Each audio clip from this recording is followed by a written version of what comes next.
Hi guys, welcome back to Cheney's CCG store. Today I have another Yu-Gi-Oh market watch for you. As promised yesterday, if you watched the video, I will be doing a summary tab at the end, which is going to break down cards to buy and sell. And anything that we go over that's not on that is kind of just like up in the air. Like I wouldn't buy it or sell it right now. But we'll go ahead and go through. The first is Chaos Emperor, the Dragon of Armageddon here. Secret rare from Battles of Legend Armageddon, and it is actually still a solo print unless you count the prize card, which is not really accessible. It's thousands of dollars. But if you remember when I talked about this, I guess probably months ago now, maybe a month or so ago, it was like $35, and then it went up to 40 onto 50, and I thought it was a good pickup because this card is really, really good in the Bestial Dragonlink deck, and I'm sure in other like Thunder Dragon decks or Bestial decks. Just depending on what you're playing. Not as good in Dragon Maid Bestial, but not bad either. But yeah, starting off at 72 now, which is about double from where it was when I first started talking about this card like a month or so ago. And bottoms out towards 100. So if you bought this card, for down under $40 or under 50, you might want to look to move it if you're not playing Dragonlink. But if you are playing Dragonlink, you definitely still need to just keep this card. Because it's going to be really powerful in that deck. Just being able to cycle back Banish dragons back to your hand, and then also putting this in the extra deck so that you have a body that can come out onto the field turn after turn. Just really, really good. Next is Noah Punk Foxy Tune. This is the collector rare, but I'm also going to be, I guess this kind of applies to the ultra rare as well. So, either version that you're looking at. These are down towards $43, and this card was at 95 at one point. So it's about half in price. And Punks is actually still a really good deck. I think at the local level as well, it'd be a pretty good deck to play. You'd probably have some success. Not as powerful as when it had, Chaos Ruler and Hulk of Fibrax, definitely Hulk specifically. Because that kind of, when they took that off the table, it's not really usable as an engine anymore, but it's still as a pure deck is still really, really good. You're able to draw a lot of cards, play a lot of hand traps. Definitely a good deck still. And this is honestly one of the best collector rares that I've seen in person. There might be a couple better ones, but I'd wager this is probably in the top 5 best looking collector's rares that I've seen. And not bad at 43, especially because you can get play sets here for $44, which is, a piece, which is really, really good.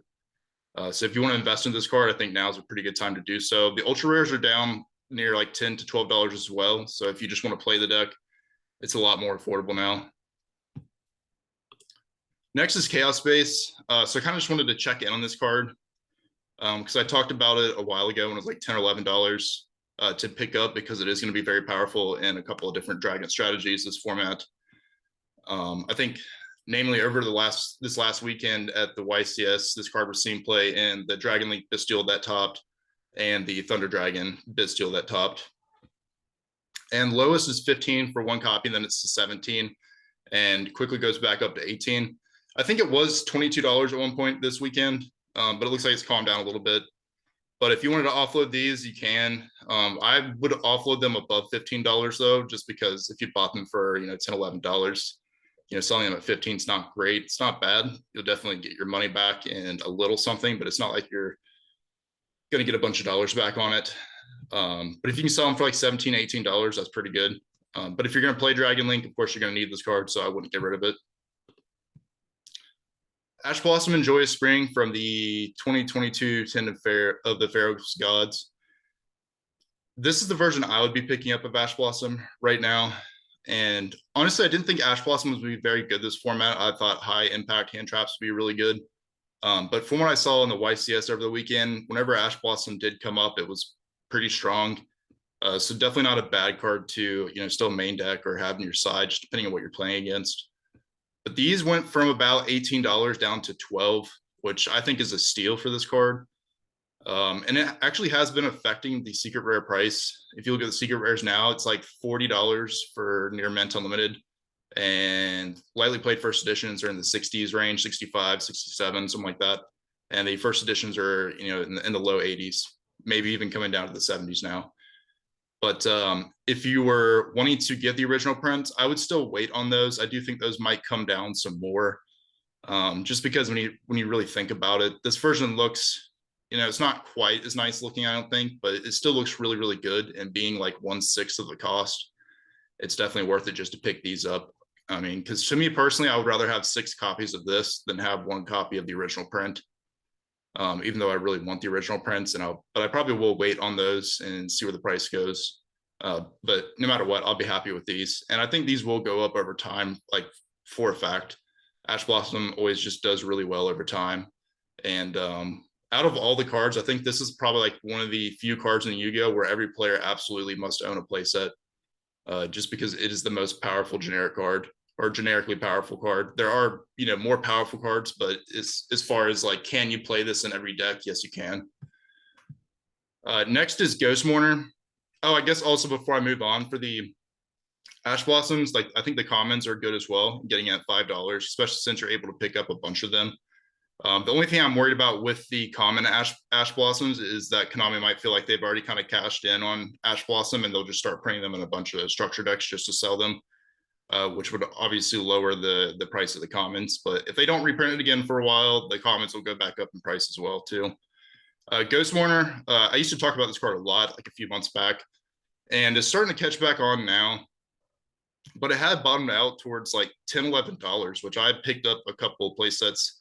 I think I bought 1 or 2 play sets around the 16 to 18 range, and then bought another one like around 10-11, something like that. But now they're moving back up, lowest at 16 here, and quickly going up towards 18, and bottoming out towards 20. So if you want this card and you want to get it cheap, it's, I think right now, still a pretty good opportunity to get these. I do imagine this card will be, probably $25-30 at some point again, because it's going to still see play, especially because you're able to use this on your turn. With effect failure, you can't do that. But B, it is a Ghost Girl, and it's the original print secret rare, and it's also from Eternity Code, which is, kind of like Rise of the Duelist. We didn't get a lot of it printed. So there's definitely a limited supply of these out there, and I think they look amazing. But if you don't want to get a secret rare, I would still have at least a play set of this card and some other rarity, just because you just never know when you're going to want to play this in your deck. I think it's a great hand trap to play right now, especially since a lot of decks can summon on your turn. So, one way to deal with that is Ghost Mourner. But all the other copies, extremely cheap. Ultra rares, dollar or under, I think it's really, really good. The ultra rares look just fine. Gold rares, I have some as well, but at this point we have better versions to get. I would honestly rather you pick up the super rares and get the gold rares. I would think maybe pick up a playset of the alternate arch, just because those are kind of cool in their own right. But I wouldn't go crazy on gold rares. I think super rares, ultra rares and secrets are the move, but supers are kind of nice because you can get a lot of copies for really cheap, so that you don't have to like move one playset around in between the different decks that you're playing. You could just buy a playset for each deck that you have, which is nice if that's a card that you'd want to play in your decks. But the super rares look pretty nice as well. I do have some of those that I got from the 10s. Next is Evenly Matched. So we are getting a reprint in Magnificent Mavens, and it is another ultra rare, which means all these ultra rares are about to come down hard in price.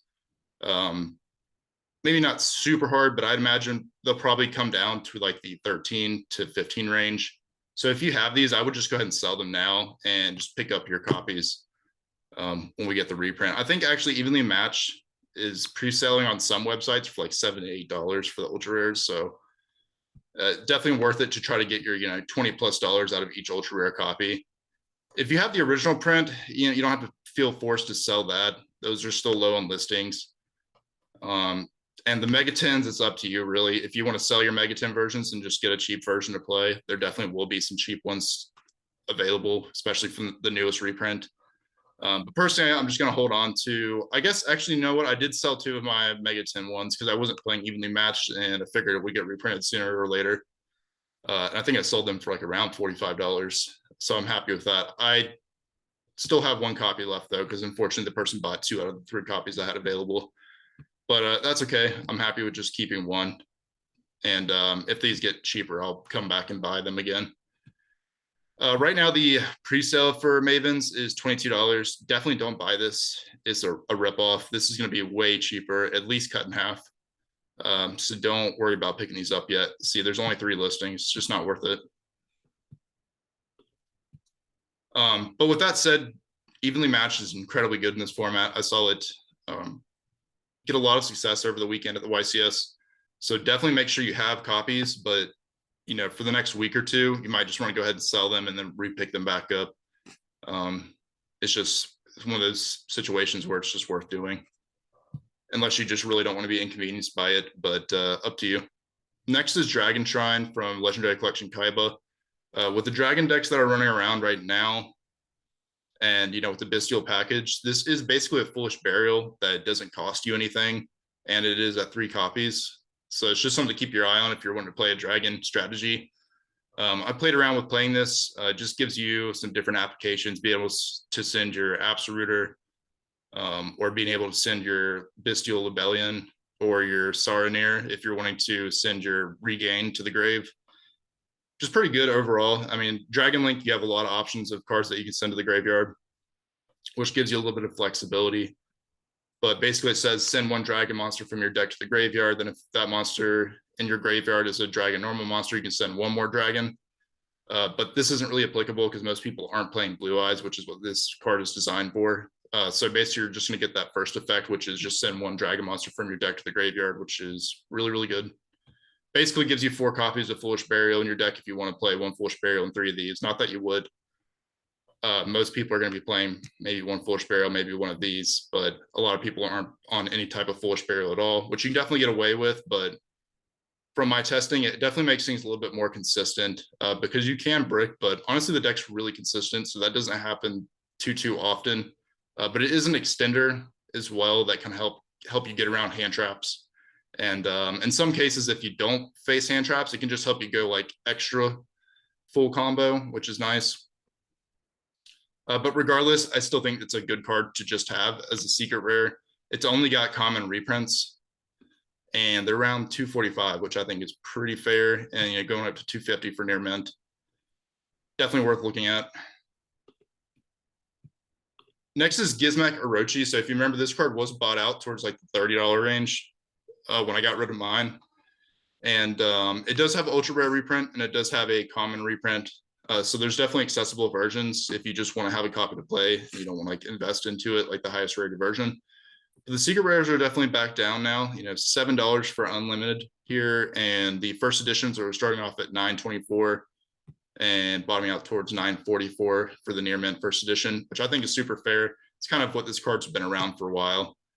I think before the buyout, it was maybe down towards like $5 or $6, and it was a card that I definitely said to pick up before the buyout, months before that buyout, and so hopefully you're able to make some money on that deal. But if you did sell yours, it might be a good time to start looking into picking them back up if you wanted to play with them or just invest back into the card.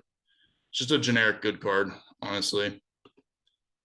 Next is Arch Nemesis, is Chateaus from Eternity Code. This is going to be a sell target. If you have these, they are way up in price recently. It's one of those cards that kind of bounces back and forth whenever there's hype. But the hype has never lasted to this point, and I do think this card will go back down. So if you have these, you can get $12, $13 for them. I would just go ahead and sell it and pick them back up later. I don't think it's worth holding on to. The card's good, don't get me wrong, but I just don't really see it seeing a bunch of play anytime soon. And honestly, it's just one of those cards I think a lot of people buy just because it's easy to turn around and make money on in a short period of time. Next is Diviner the Herald. We have a reprint and Prismatic Secret Rare from the 10 of the Pharaoh's Gods, but we also have the original print Secret Rare. The original print's going for around $21 to $22, and the reprint's around $11. The reprint was actually up towards 13 to 14 at one point. I think maybe even close to 15, but it's kind of died back down. But definitely go ahead and pick these cards up if you are playing Terra Elements with the new Ishizu cards. But I think it's a good card to invest in general with the Ishizu stuff coming out. I do think that Terra Element players will end up playing this card. It's just super strong. So definitely keep your eye on this card. I have my copies and we'll be waiting to see what it does in price. But definitely think it's something that could get some hype behind it down the line in a couple of weeks here.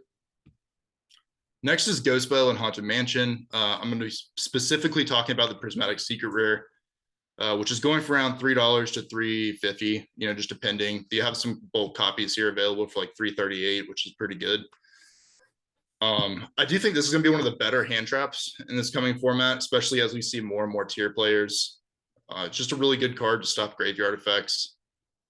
So it's definitely a card I'm going to be playing instead of like playing Ash Blossom for the most part. We'll see how it goes. If I don't have very good luck with it, I'll try something else. But it's one of those cards that's good in the side deck or in your main deck, and you can always side it out if you're playing a matchup where it just doesn't really make sense.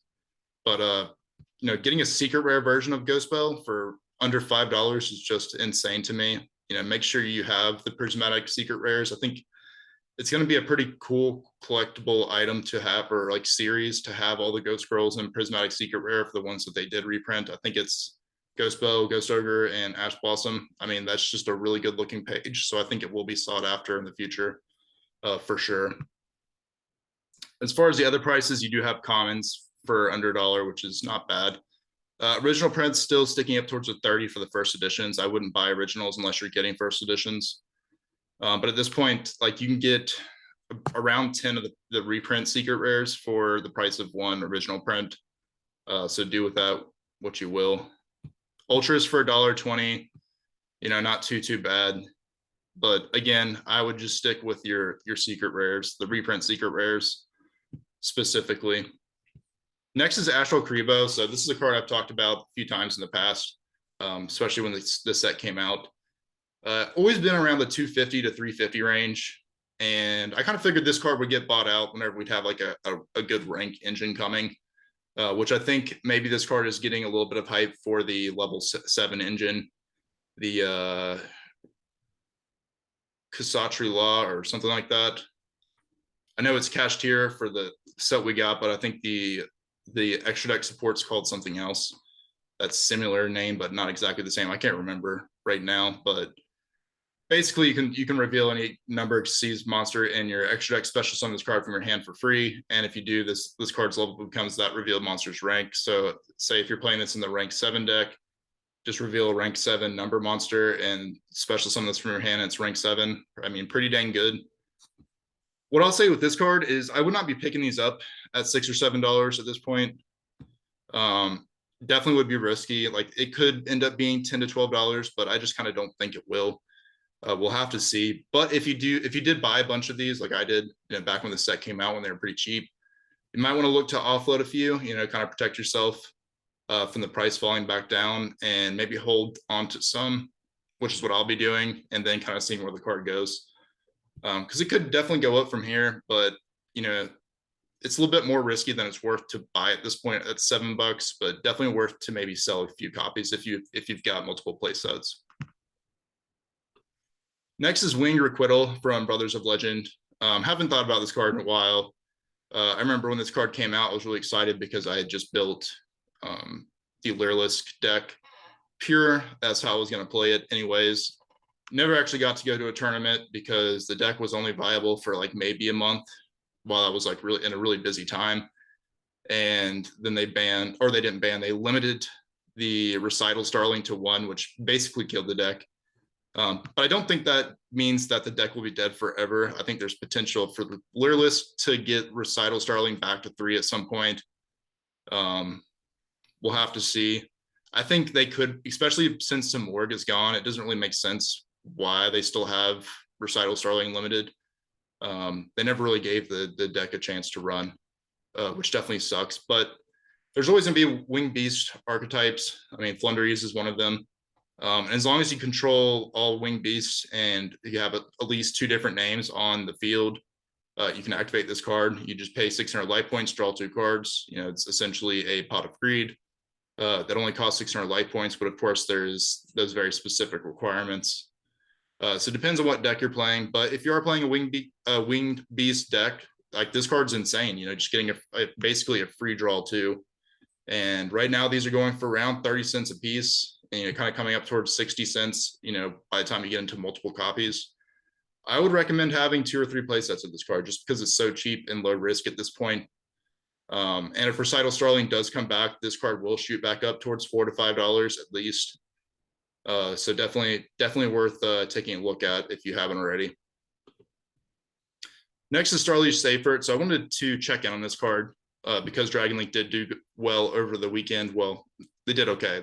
They got top cut, which is, you know, definitely impressive for Dragonlink after losing all the cards that they did. But the deck has definitely evolved and still really powerful. But right now, $18, you know, kind of close to 19 here for lightly played first edition, and then jumping up to 21, and near mint going for 25. If you bought these when I talked about them when they're in the $13 range, you know, you might want to look to list them at the 23 to 25 range, see if you can, you know, sell them. But if you're playing Dragonlink, definitely hang on to them because they're definitely needed. But I figured I'd point that out today that these are, you know, up about $10. Oh, you know, for the most part, you got this one copy that's pretty cheap relatively. But yeah, I guess that's basically it. Actually, let's go back and look at the ultra rares, because I believe those are up in price too. I think they were going for like $1.50, and I think now they're up towards like $6. You do have commons before I click into here. You have commons for like 10 cents. So if you're wanting to build a budget version, that's definitely helpful. Commons won't really go up in price though. There's just no reason for them to. Okay, let's see. So the ultra rares are, you know, $4 or $5 here. So I guess if you picked up the ultra rares, you're doing pretty well too, especially since I think those were like around $1.50. But yeah, cool to see Dragonlink doing things again. And lastly, we'll just go over the quick summary here. So I kind of separated it into buy and sell. For example, Starlight Seyfert's not on here because you might not want to sell it yet if you're a Dragonlink player, but I also wouldn't buy it at the price that it's at right now. So I didn't put everything on here, just the cards that I felt strongly one way or the other. So buy is going to be, you know, the Foxy Tune, ultra rare, collector rare, your Ash Blossom, prismatic or common. I mean, mainly prismatic, but commons are not bad either. They're just a little bit more risky. Ghost Mourner in secret, Dragon Shrine in secret, Gizmac Orochi in secret.